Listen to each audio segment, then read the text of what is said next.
Евангелие паводле Яна. Езус адказаў юдэям: «Айцец мой дзейнічае дагэтуль, і я дзейнічаю». За гэта юдэі яшчэ больш намагаліся забіць яго, бо ён не толькі зняважыў шабат, але таксама назваў Бога сваім айцом, робячы сябе роўным Богу. Тады Езус сказаў ім у адказ: «Сапраўды, сапраўды кажу вам, не можа сын рабіць сам ад сябе нічога, калі б не бачыў айца, які робіць, бо што робіць ён, тое таксама робіць сын, бо айцец любіць сына і паказвае яму ўсё, што сам робіць, і пакажа яму справы большыя за гэтыя, каб вы дзівіліся, бо як айцец уваскрашае мёртвых і ажыўляе, так і сын ажыўляе тых, каго хоча. Бо айцец нікога не судзіць, але ўвесь суд аддаў сыну, каб усе шанавалі сына, як шануюць айца.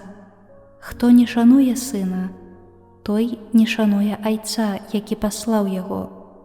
Сапраўды, сапраўды кажу вам, хто слухае маё слова і верыць у таго, хто паслаў мяне, мае жыццё вечнае і не прыходзіць на суд, але перайшоў ад смерці да жыцця.